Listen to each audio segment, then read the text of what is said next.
እንደምን አላችሁ? እኔ አለው እግዚአብሔር ይመስገን ደህና ነኝ። ዛሬም በጠቃሚና በአዲስ ፕሮግራም በድጋሜ ተገናኝተናል።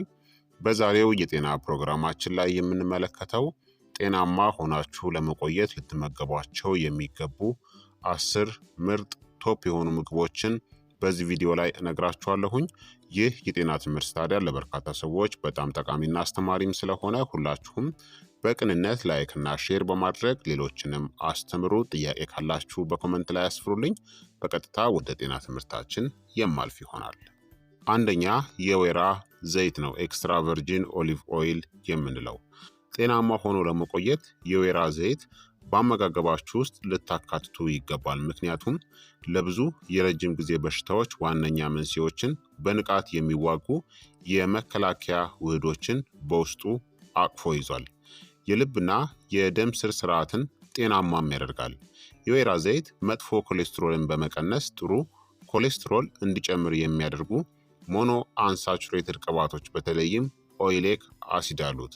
ጥናቶችም እንዳመለከቱት በወይራ ዘይት የበለጸገ የሜዲትራኒያን አመጋገብን መመገብ ለከባድ የልብና የደም ዝውውር ችግሮች ተጋላጭነትን እስከ 30% ድረስ ይቀንሳል። ኃይለኛ የሰውነት ውስጥ ኢንፍላሜሽንን ማስታገሻነት አለው። በወይራ ዘይት ውስጥ የሚገኘው ኦሊዮካንታል የተባለ ውህድ ኢቡፕሮፊን ከተባለ የህመም ማስታገሻ ጋር በተመሳሳይ መልኩ ህመም እናም ኢንፍላሜሽንን የሚያስከትሉትን ኢንዛይሞችንም ይገታል። የአእምሮ እናም የግንዛቤ ተግባርንም ይደግፋል። ጤናማ ቅባቶች የአንጎል ሴሎች አወቃቀርን ሲደግፉ፣ በውስጡ ያሉት አንቲ ኦክሲዳንቶች የነርቭ ሴሎችን ከኦክሲዲቲቭ ጉዳትን ይከላከላሉ። የሜታቦሊክ ሲንድረም እናም የስኳር በሽታንም ይከላከላል። የወይራ ዘይት የኢንሱሊን ሴንሲቲቪቲን ያሻሽላል እናም ከምግብ በኋላ የሚከሰተውን የስኳር መጠን መቆጣጠርንም ይረዳል። በወይራ ዘይት ውስጥ የሚገኙት ፖሊፊኖሎች እናም ቫይታሚን ኢ ፍሪ ራዲካሎችን በመዋጋት እርጅናን እናም በሽታዎችን የሚያስከትለውን የኦክሲዲቲቭ ስትረስንም ይቀንሳሉ። የወይራ ዘይት ለጤናማ አንጀትም ያግዛል። በወይራ ዘይት ውስጥ ያሉ ፖሊፊኖሎች ለአንጀት ተስማሚ የሆኑ ባክቴሪያዎችን የሚመግቡ የፕሪባዮቲክስ ተግባርንም ያከናውናሉ። የካንሰር ተጋላጭነትንም ሊቀንስም ይችላል። ፖሊፊኖሎች የካንሰር ሴሎች እድገትን ይቀንሳሉ፣ እንዲሁም የዲኤንኤ ጉዳትን፣ በቲሾዎች ውስጥ ያለውን ኢንፍላሜሽንን ሊቀንሱም ይችላሉ። ለከፍተኛ ጥቅም ታዲያ የወይራ ዘይትን ለሰላጣ በአትክልት ላይ በመጨመር ተጠቀሙት። እንዲሁም ስታበስሉት በዝቅተኛ እናም በመካከለኛ ሙቀት ብቻ አብስሉት። ከብርሃንና ከሙቀት ራቅ አርጋችሁም አስቀምጡት። ሁለተኛ ነጭ ሽንኩርት ነው። ነጭ ሽንኩርት በውስጡ ባሉት የሰልፈር ውህዶች በተለይም አሊሲን ጤናማ ሆናችሁ እንድትቆዩ ይረዳል። እነዚህ ውህዶች ሽንኩርቱ ሲደቅ ወይም ደግሞ ሲከተፍ የሚለቀቁ ሲሆን ለነጭ ሽንኩርት ጠንካራ ሽታ እናም የሕክምና ኃይልን ይሰጡታል። ነጭ ሽንኩርት ለልብና ለደም ግፊትም ያግዛል። የደም ስርን በማዝናናት የደም ግፊትን እንዲቀንስ ይረዳል። መጥፎ ኮሌስትሮልን በመቀነስ የረጋ ደም እንዳይፈጠርም ይከላከላል። ነጭ ሽንኩርት የበሽታ መከላከል አቅምንም ይጨምራል። በውስጡ ያሉት አሊሲን የተባለ ውህድ በሰውነት ውስጥ ያሉ ባክቴሪያዎችን፣ ቫይረሶችንና ፈንገሶችን የሚከላከል በመሆኑ ጉንፋንና ኢንፌክሽኖችንም ለመዋጋት ይረዳል። የሰውነት ኢንፍላሜሽንን፣ የኦክሲዲቲቭ ጉዳትንም ይቀንሳል። በውስጡ ያሉት አንቲኦክሲዳንቶች የረጅም ጊዜ በሽታዎችን የሚያስከትል የሰውነት ውስጥ ኢንፍላሜሽንን ይቀንሳል። ነጭ ሽንኩርት የደም ስኳር መጠንንም ይቆጣጠራል። የኢንሱሊን ሴንሲቲቪቲን በማሻሻል ለስኳር ህመምተኞች ጠቃሚ የሆነውን የደም ስኳር መጠን እንዲስተካከልም ይረዳል። ነጭ ሽንኩርት ከካንሰርም ይከላከላል። ነጭ ሽንኩርትን አዘውትሮ መመገብ በተወሰኑ የካንሰር አይነቶች በተለይም የጨጓራ እና የአንጀት ካንሰር ተጋላጭነትንም ይቀንሳል። ነጭ ሽንኩርት ለአንጀት ጤናንም ያሻሽላል። ጠቃሚ የአንጀት ባክቴሪያዎችን በመመገብ ጤናማ የምግብ መፈጨትም እንዲኖር ያግዛል። ነጭ ሽንኩርት ከተጨፈጨፈ በኋላ ለ10 ደቂቃ ያክል እንዲቀመጥ ማድረግና ጥሬውን መመገብ ከፍተኛውን ጥቅምን ያስገኛል። ሶስተኛ አቮካዶ ነው። አቮካዶ ጤናማ ሆኖ ለመቆየት ይረዳል። ምክንያቱም በጤናማ ቅባቶች፣ በፋይበር፣ በቫይታሚኖችና በማዕድናት የተሞላ በመሆኑ ልባችሁን፣ አእምሮንና አጠቃላይ ደህንነትን ይጠብቃል። የልብ ጤናንም ይደግፋል። መጥፎ ኮሌስትሮልን በመቀነስ ጥሩ ኮሌስትሮልን የሚጨምሩ ሞኖ አንሳቹሬትድ ቅባቶችም አሉት። ከሙዝ የበለጠ ብዙ ፖታሲየምም ስላለው የደም ግፊትንም ለመቆጣጠር ይረዳል። አቮካዶ ለአንጀት ጤናም ጥሩ ነው። በአንድ ፍሬ ውስጥ ከ7 እስከ 10 ግራም ፋይበርን ይዟል። ይህም የምግብ መፈጨት ሂደትንም ያሻሽላል። የደም ስኳር መጠንንም ይቆጣጠራል። በውስጡ ያሉ ጤናማ ቅባቶችና ፋይበር የደም ስኳር መጠን እንዳይጨምርም ይከላከላሉ። የሰውነት ኢንፍላሜሽንን እና የኦክሲዲቲቭ ጉዳትንም ይዋጋል። እንደ ሉቴን፣ ዚያካንቲን እና ቫይታሚን ኢ የተባሉ ውህዶችን ስለያዘ የሰውነት ኢንፍላሜሽንን ይቀንሳል። ክብደትንም ለመቆጣጠር ይረዳል።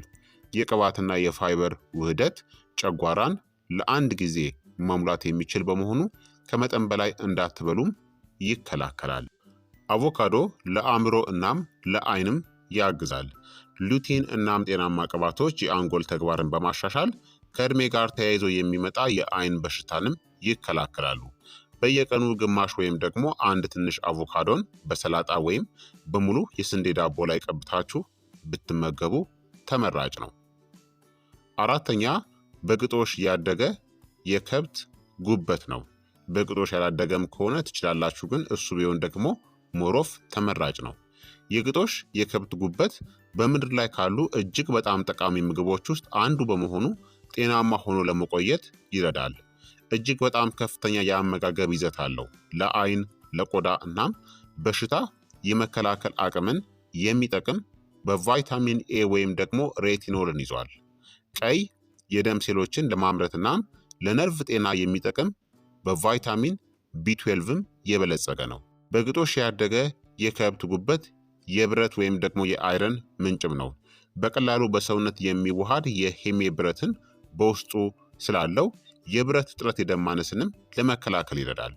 ለአእምሮ እናም ለጉበት ጤና ጠቃሚ የሆነ ኮሊንም አለው።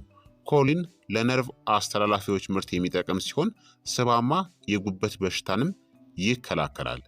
ከፍተኛ ጥራት ያለው ፕሮቲንም አለው። ጡንቻዎችን ለመጠገን፣ ሆርሞኖችን ለማምረት እናም የበሽታ መከላከልን ለማጠናከር ጠቃሚ የሆኑ አሚኖ አሲዶችንም በውስጡ ይዟል። በማዕድናትም የበለጸገ ነው። አንቲ ኦክሲዳንት ጥበቃን ይሰጣል። ለኃይል ምርትናም የበሽታ መከላከል አቅምን የሚጠቅሙ እንደ መዳብ፣ ዚንክና ሴሊኒየም ያሉ ማዕድናትንም ይዟል። ለብዙ ሰዎች በሳምንት ከ50 እስከ 100 ግራም ጉበትን መመገብ በቂ ነው። በጥቂት ዘይት መጥበስ ወይም ከሌሎች ስጋዎች ጋር መፍጨትም ትችላላችሁ። በውስጡ ባለው ከፍተኛ የቫይታሚን ኤ መጠን ታዲያ ከመጠን በላይ እንዳትበሉ ይመከራል። ምክንያቱም የብረት ክምችት በሽታ ላለባቸው ሰዎች አይመከርም። ቫይታሚን ኤም ከልክ በላይ መወሰድ ስለሌለበት በሳምንት ከ50 እስከ 100 ግራም በቂ ነው። አምስተኛ ለውዝ እናም ሲርስ ወይም ደግሞ ዘሮች የምንላቸው ናቸው። ለውዝ እናም ሲርስ በውስጣቸው ጤናማ ቅባቶች፣ ፕሮቲን፣ ፋይበር፣ ቫይታሚኖች፣ ማዕድናትና አንቲኦክሲዳንቶችን የያዙ በመሆናቸው ልብን፣ አእምሮንናም አጠቃላይ የሰውነታችሁን ተግባራት በመጠበቅ ጤናማ ሆናችሁ እንድትቆዩ ይረዳሉ። የልብ ጤናን ይደግፋሉ። መጥፎ ኮሌስትሮልን የሚቀንሱ እናም የደም ስሮችን የሚያሻሽሉ አንሳቹሬትድ ቅባቶች በተለይም ሞኖ አንሳቹሬትድ እና ኦሜጋ 3 አላቸው። ክብደትንም ለመቆጣጠር ይረዳሉ። በውስጣቸው ያለው ፕሮቲን፣ ጤናማ ቅባትና ፋይበር ለአንድ ጊዜ ሆድን በመሙላት ከመጠን በላይ ከመብላትም ይከላከላሉ። የደም ስኳር መጠንንም ይቆጣጠራሉ።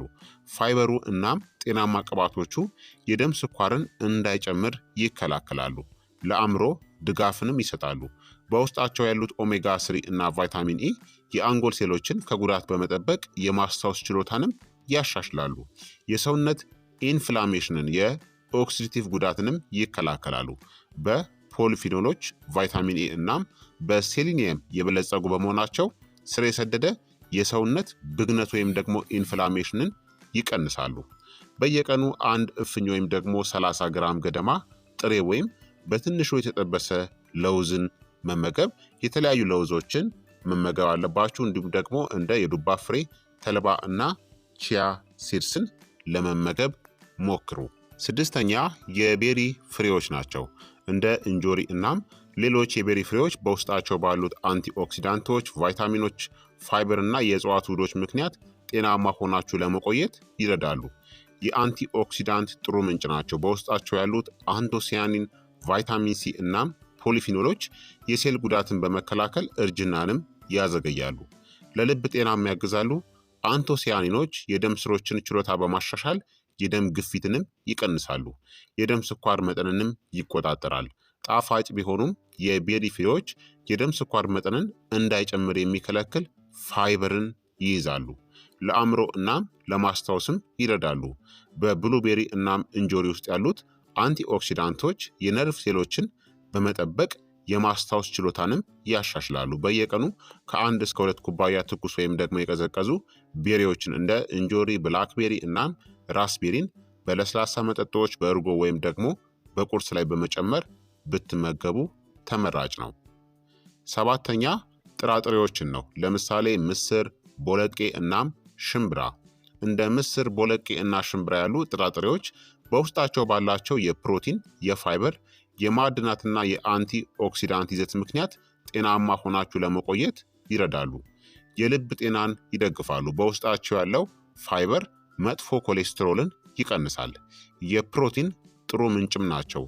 ከእህል ጋር ሲደባለቁ ሁሉንም ጠቃሚ አሚኖ አሲዶችን በመስጠት ጡንቻዎችን ለመጠገንና የበሽታ መከላከል አቅምን ለማጠናከርም ይረዳሉ። የደም ስኳር መጠንንም ይቆጣጠራሉ።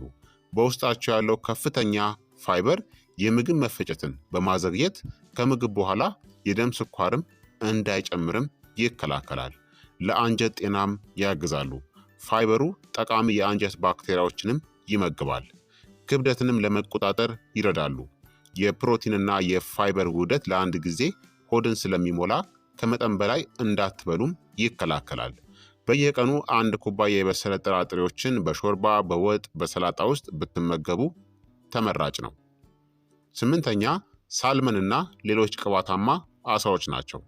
ሳልመን እናም ሌሎች ቅባታማ አሳዎች በኦሜጋ 3 ፋቲ አሲድ፣ ከፍተኛ ጥራት ባለው ፕሮቲንና ጠቃሚ ቫይታሚኖችና ማዕድናት የተሞሉ በመሆናቸው ልባችሁን፣ አእምሮንናም አጠቃላይ የሰውነታችሁን ተግባራትም ይጠብቃሉ። የልብ ጤናንም ይደግፋሉ።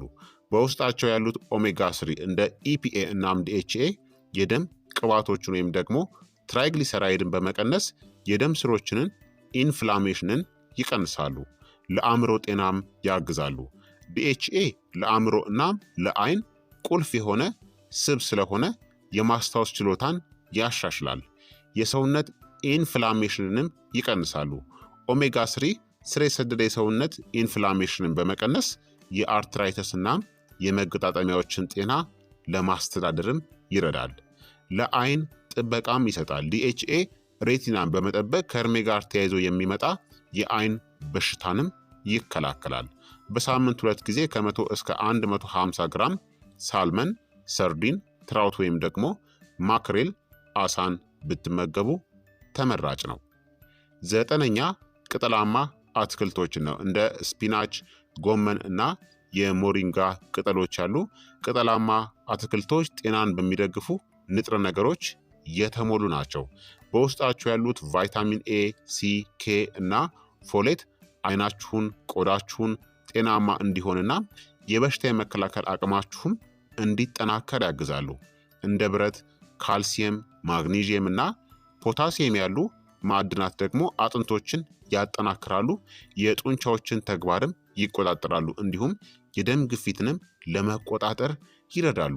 በተጨማሪም በውስጣቸው ያሉት አንቲኦክሲዳንቶች የሴል ጉዳትን በመከላከል እንደ የልብ ህመም፣ የስኳር በሽታ እናም ካንሰር ያሉ ስር የሰደዱ በሽታዎች ተጋላጭነትንም ይቀንሳሉ። በቅጠላማ አትክልቶች ውስጥ ያለው ፋይበር የምግብ መፈጨትን ያግዛል፣ የደም ስኳር መጠንን ይቆጣጠራል፣ እንዲሁም ሆዳችሁ እንዲሞላ በማድረግ ክብደትንም ለመቆጣጠር ይረዳል። በተለይ የሞሪንጋ ቅጠል በፕሮቲንና በአንዳንድ አንቲኦክሲዳንቶች እጅግ በጣም የበለጸገ በመሆኑ ለኃይል እናም ለሰውነት ጥገና ልዩ ጥቅምንም ይሰጣል። 10ኛ እናም የመጨረሻው ሙሉ የእህል ውጤቶች ናቸው። እንደ ጤፍ፣ አጃ፣ ገብስ እናም ቡናማ ሩዝ ያሉ ሙሉ የእህል ውጤቶች እንደ ፋይበር፣ ቫይታሚን እና ማዕድናት በሙሉ ስለሚይዙ ለረጅም ጊዜ ጤናማ ለመሆን በጣም ጠቃሚ ናቸው። ፋይበር የምግብ መፈጨትን ይረዳል፣ ሆድን ይሞላል፣ እንዲሁም የደም ስኳር መጠንንም ይቆጣጠራል። ቢ ቫይታሚኖች እንደ ቫይታሚን ቢ1፣ ቫይታሚን ቢ3 እና ፎሌት ሜታቦሊዝምን፣ የአንጎል ተግባርንና የቆዳ ጤናንም ይደግፋሉ። ማዕድናት እንደ ብረት፣ ማግኒዚየም፣ ሴሊኒየም እና ዚንክ ያሉ ማዕድናት ሰውነታችሁ ኃይል እንዲያመነጭ፣ አጥንት እንዲጠነክርና የበሽታ መከላከል አቅም እንዲጠናከርም ይረዳሉ። አንቲኦክሲዳንቶች እና የእጽዋት ውህዶች በሙሉ እህሎች ውስጥ ያሉት የሰውነት ኢንፍላሜሽንን በመቀነስ እንደ የልብ በሽታ እናም የስኳር በሽታ ያሉ ስር የሰደዱ በሽታዎችን ተጋላጭነትን ይቀንሳሉ። እያንዳንዱ እህል የራሱ የሆነ ጥቅም አለው። ጤፍ በብረትና በካልሲየም የበለጸገ ሲሆን አጃ ወይም ደግሞ ኦትስ ደግሞ ኮሌስትሮልን የሚቀንስ ቤታ ግሉካን አለው። ሙሉ እህልን አዘውትሮ መመገብ የልብ ጤናን፣ የምግብ መፈጨትንና አጠቃላይ የሰውነት ጥንካሬንም ሊያሻሽል ይችላል ማለት ነው። ስለዚህ ክቡራትና ክቡራን ተመልካቾቼ ጤናማ ሆናችሁ ለመቆየት እነዚህን 10 ምግቦች ልትመገቧቸው የሚገቡ ምርጥ ቶፕ የሆኑ ምግቦች ናቸው ማለት ነው። እነዚህን በአመጋገባችሁ ውስጥ ብታካትቱ በጣም መልካም ነው ማለት ነው። ይህ የጤና ትምህርት ለበርካታ ሰዎች እንዲደርስ ሁላችሁም በቅንነት ላይክና ሼር በማድረግ ሌሎችንም አስተምሩ። ጥያቄ ካላችሁ በኮመንት ላይ አስፍሩልኝ። በቀጣይ የጤና ትምህርት እስከምንገናኝ እኔንም እናንተንም ቸር ያቆየን። መልካም ጊዜ፣ መልካም ቆይታ። ቻው ቻው።